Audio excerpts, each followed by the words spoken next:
Well, Chinese tourists are on the move in unprecedented numbers. Last year, 500,000 Chinese spent more than $3 billion in Australia, well ahead of any other nationality.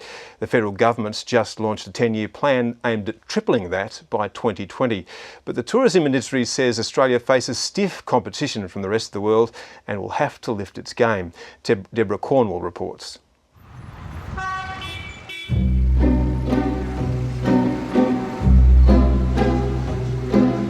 After more than a decade of runaway prosperity, China is on the march, taking on the Western world as fun-loving, cashed-up tourists, some 50 million of them last year, and rising. For the first time ever, they have the ability to travel. Travel is one of those prestige items, and I think for the Chinese consumer, they're really interested in the world, they're socially aware, they're technologically savvy, and their near neighbours Australia is a great place to come and have a look at the world. Chinese people are a bit shy from the centre of attention. They want to experience just a little bit, at least, of what locals do. Buoyed by the large number of business and student visitors from China, the Chinese this year became the biggest spenders among our international travellers, splashing out an average of $6,800 a stay. But with annual holidays capped at just 1 week a year, most of the Chinese tourists still travel in groups, squeezing in 8-day whistle-stop tours around our national icons. They're not used to swim in open water. Beach experience is luxury in China. So for the opportunity just to walk along, to see people enjoying swimming, surfing, that's an experience. 12 years ago, Australia was the first Western country given approved destination status by the Chinese government. It positioned Australia as a safe, friendly, mostly travellers on trainer wheels destination. But since 2005, Australia has faced increasingly stiff competition from more than 140 countries that are now riding the Chinese travel juggernaut.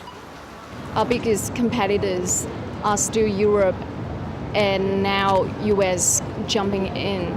10 years ago, they just wished to come out to see another Western country, and now they require more.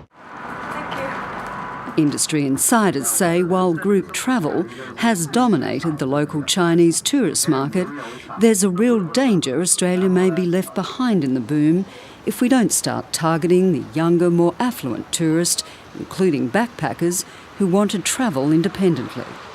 Now, a lot of those, which we like to term as the chuppy, the Chinese yuppie, they drink red wine, they sit in cafes, they drink coffee, they want to travel to Australia, and they don't want to travel to Australia in a group tour. For them, group tour is not real travel.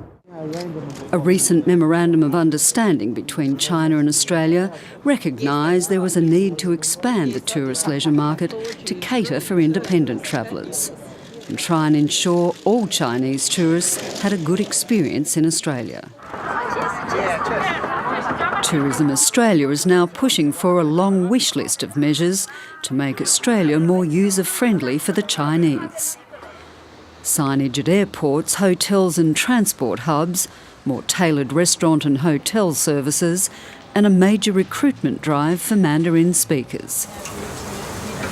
They want to see and do the best that Australia has to offer. They want to immerse themselves in our culture. They want to feel the free-spirited nature, the optimistic nature of Australia. China has a language issue we've got to make sure we cater for, has food that they like, but they love the experience on top of that.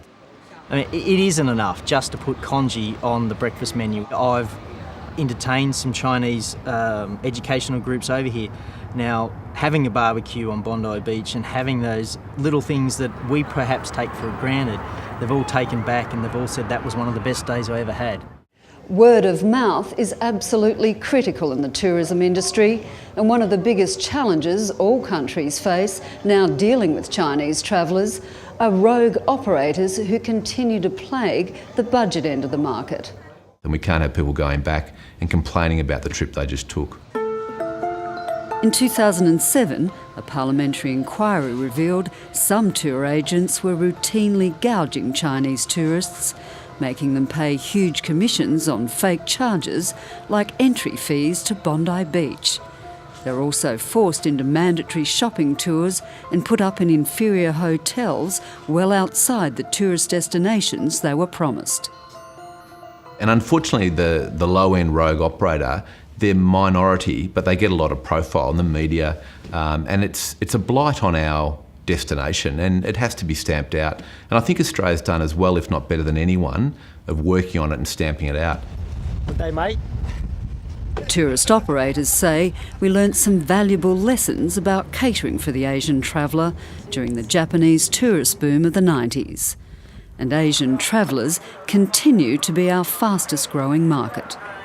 The hope now is our long-standing relationship with China and well-established Chinese communities will help Australia punch above its weight in the global scramble for the Chinese tourist.